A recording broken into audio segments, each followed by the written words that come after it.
In this question, we're going to determine the minimum length of time that it takes a person on an island to get to a grocery store. So Joey's on an island 1,000 meters from a straight shoreline. There's a grocery store 2,000 meters down the straight shoreline from the island. Joey can swim 3 meters per second and walk 5 meters per second. What's the minimum length of time it takes Joey to get to the store? Well, here's a decent representation of the situation. And so Joey realizes that he could swim directly to the shore, then walk, as indicated by the arrows, and see how long that takes. Or Joey could just swim directly to the store and see how long that takes. Or perhaps Joey could follow a path given like this, where he swims part of the way to the shore and then walks the rest of the way. So with no loss in generality, we're going to imagine Joey taking this path.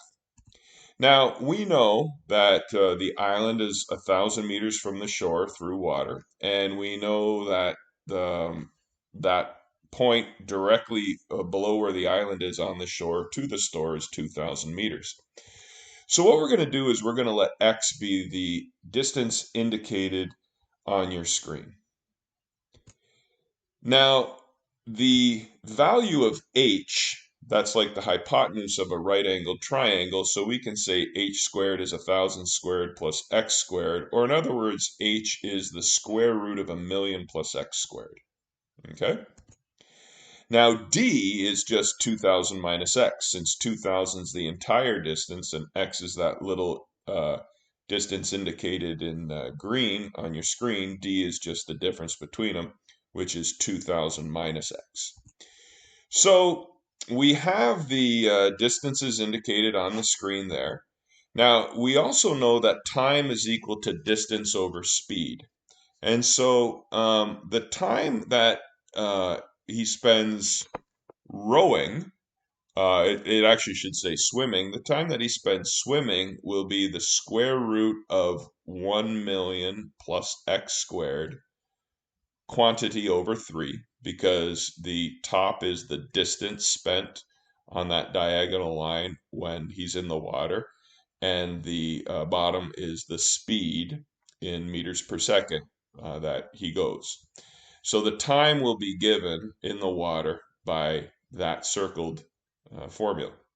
The time spent walking will be given by this simpler formula. Just 2,000 minus x is the distance divided by 5 meters per second. So total time is equal to time rowing plus time walking. So we can say that the total time is equal to, instead of saying square root of 1,000,000 plus x squared over 3, we'll say 1/3 times square root of 1,000,000 plus x squared. Instead of saying 2,000 minus x over 5, we'll say 1/5 of 2,000 minus x.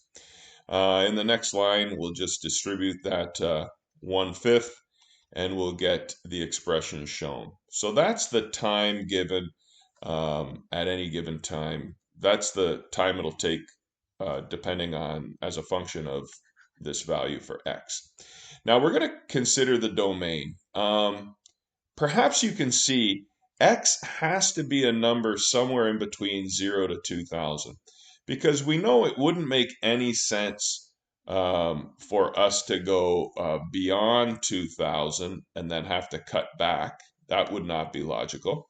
And it wouldn't make any sense to go backwards and then come this way. So we can see the only real logical way is to swim towards the store, but perhaps not all of the way, and then walk to the end. So using those logical skills, we can see that our domain for this question will be 0 less than or equal to x less than or equal to 2,000.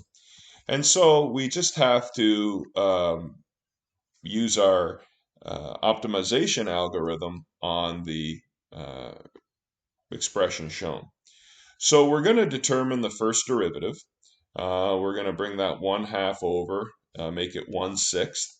We'll keep 1,000,000 plus x squared intact. We'll reduce that exponent by 1, so it'll be negative 1/2. But then we'll have to multiply by the derivative of what's inside, and that's 2x. Now the 400 will fall away when we determine the derivative, and minus 1/5 x will just become minus 1/5. So we're going to set that whole expression equal to 0. So what we can do now is just say the 2x is in the numerator and the 6 is in the denominator, and we can take this whole expression of 1 million plus x squared quantity to the negative 1/2, and we'll make it 1 million plus x squared quantity to the positive 1/2, and we'll put it in the denominator. And then finally, this negative 1/5 term, we'll throw it onto the right-hand side, thereby making it positive. Now, in the last line shown on your screen, all we do is we multiply left and right by both denominators. Some people sometimes say cross multiplying. And when you do that, you get 10x is equal to 6 times a million plus x squared quantity to the 1/2. Okay, we can divide both sides by 2. When we do that, we get 5x equals 3 times a million plus x squared quantity to the 1/2. Now, we perhaps aren't in love with this expression right here being to the 1/2, so we can square both sides. When we square that circled quantity, we end up with simply 1 million plus x squared. But we have to square the 3, and that gets us a 9, and we also have to square the 5x, and that gets us 25x squared. In our second last line, we just distribute that 9 in, and then in our last line, all we do is subtract 9x squared from both sides. We get 16x squared equal to 9 million. So in other words, x squared is 9 million over 16, so x is plus or minus the square root of 9 million over 16, so it's plus or minus 750. But like we said earlier, we know x is somewhere in between 0 and 2,000. So we'll ignore the x equals negative 750 and focus only on the possibility that x equals 750. And so now what we're going to do is plug in the n values of our domain, 0 and 2,000, into our time formula that we came up with earlier. We'll also sub in the 750. When we sub in all those values, we see that if x is 750, we get to a minimum time of 2,000 over 3 seconds. And so we can say that the minimum length of time it'll take Joey to get there will be 666 and 2/3 seconds, or in other words, 11 minutes and 6 2/3 seconds.